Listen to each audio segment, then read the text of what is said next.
Pemirsa, hampir 4 bulan masa kampanye publik justru disuguhi rentetan hoaks dan perang kata-kata. Tersisa kurang dari 4 bulan menuju pencoblosan April nanti, saatnya tim kampanye harus gencar menguraikan visi dan misi Capres-Cawapres agar masyarakat pemilih dapat yakin menentukan pilihannya. Untuk membahas hal tersebut telah hadir bersama kami di studio Wakil Ketua Tim Kampanye Nasional Jokowi Ma'ruf, Joni G. Plate. Selamat malam Bang Joni. Selamat malam Pak. Ya, Bang Joni, kalau memang kita lihat 4 bulan ke belakang ini nampaknya gaduh oleh isu sensasional dan memang sangat minim sekali bagaimana sosialisasi visi dan misi para pasangan calon ini. Ya, memang yang pertama ya, kami tentu pada saat pertama deklarasi pemilu damai yang dilaksanakan oleh KPU itu kami dengan gembira sekali, dengan penuh antusiasme ya menyambut itu.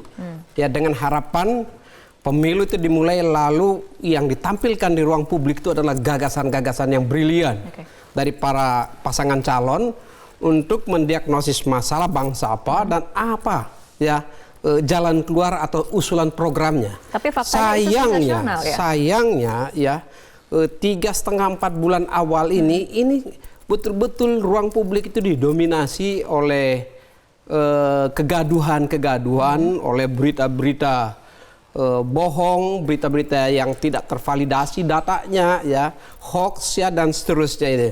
Memang kami sesali betul itu bahwa hak-hak masyarakat untuk mendapatkan informasi dari pasangan calon ya menjadi tidak tersalurkan, tersosialisasikan dengan baik. Nah, kalau posisi kami ya kebetulan yang under attack itu adalah kabinet Jokowi JK. Ya, kabinet saat ini yang diserang tuh kabinet saat ini. Ya, padahal yang masyarakat tunggu itu apa program nanti.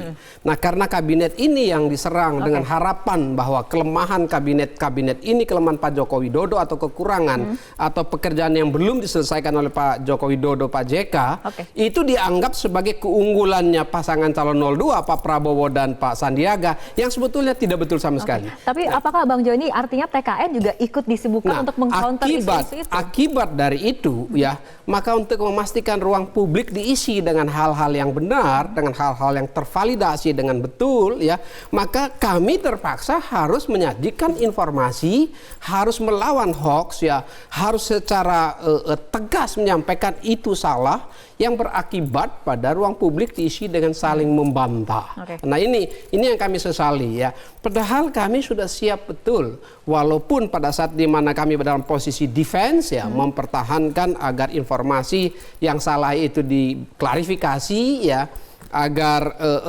data yang keliru itu dibetulkan ya.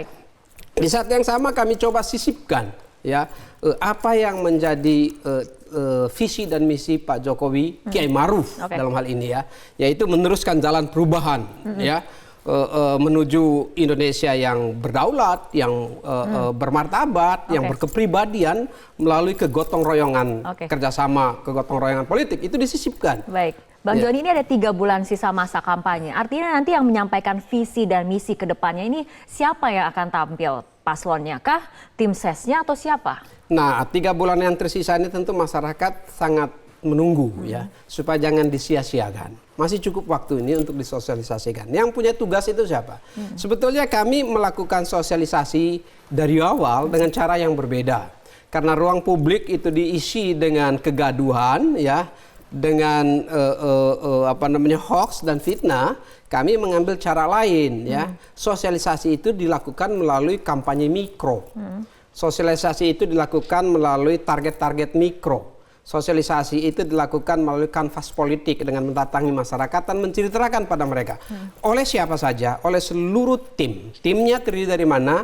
Yang pertama pasti pasangan calon. Ya, Pak Joko Widodo dengan Kiai juga melakukan canvassing politik, datang ke daerah-daerah. Ya. Sekarang bahkan datang ke pasar juga untuk memastikan pete-pete yang dulu itu ya, yang ditaruh di kepala itu hanya gimmick-gimmick politik dan hanya sandiwara-sandiwara ya, untuk mengkonfirmasi apa yang ada di pasar-pasar, misalnya daya beli masyarakat dan harga-harga ya, juga dilakukan oleh tim sukses pasti yang secara struktural, secara nasional ini sudah terbentuk dengan baik dan ya pasti melalui garis depan. Garis depan kami siapa saja? Ya, para caleg yang ada 166.000 caleg di seluruh Indonesia ini yang akan melaksanakan sosialisasi visi dan misi di target-target mikro. Artinya komposisi gaya kampanye untuk 3 bulan ke depan ini akan seperti apa? Apakah nantinya porsinya akan lebih banyak tadi dikatakan kampanye mikro, door to door, kanvas politik, atau porsinya memang akan tetap lebih banyak mengcounter berita-berita bohong di media sosial? Kami akan mengkombinasikan 2 hal ya. Yang pertama kampanye mikro pasti kami pertahankan itu, karena itu disitulah konstituen itu, basis elektoral itu ada di situ. Tetapi di ruang publik melalui kampanye makro, apalagi nanti menyongsong debat pasangan calon, ya, maka akan terbuka ke ruang publik. Ya, di ruang publik itu kami tentu akan meneruskannya. Kami berharap ini, ya, seluruh tim baik pasangan calon kami 01 dan timnya maupun 02 sudah tanggalkanlah semua hoax-hoax itu, tanggalkan semua informasi dan data yang tidak akurat itu. Tanggalkan atau tinggalkan tuh gaya-gaya yang terakhir ini bahkan disebut ya kreatif destruktif misalnya, kreatif distraction. Yang mengutip saja teorinya salah gitu. Nah, jangan sampai, marilah isi dengan program dan kami siap. Pasangan calon kami tentu siap. Pak Joko Widodo dengan pengalamannya yang panjang, mulai dari Solo ya sampai ke Pilpres 2014 ya. Dan akan dilanjutkan di 2019, kami yakin dengan pengalaman yang banyak, ya, dengan konsep yang matang akan berhadapan dengan pasangan calon yang belum punya pengalaman, dengan konsep yang kami ragukan, ya, ragukan kualitasnya. Baik, Bang Jody, nanti kita masih akan membedah bagaimana sebetulnya persiapan menjelang debat nanti, debat pertama ini, tapi kita harus ikuti jeda berikut terlebih dahulu.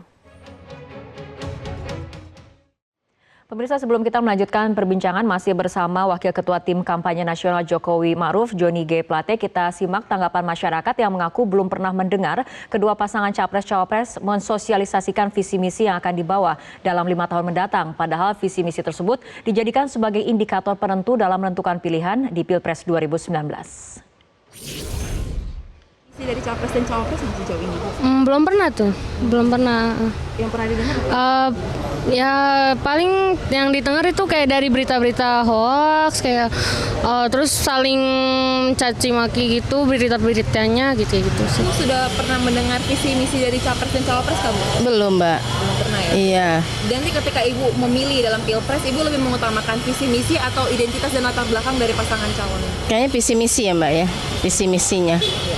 Apa sih harapan Ibu dengan visi misi? Ya untuk memajukan Indonesia ya, lebih baik lagi dari sekarang. Saya sih lebih ke visi misinya untuk Indonesia ke depan.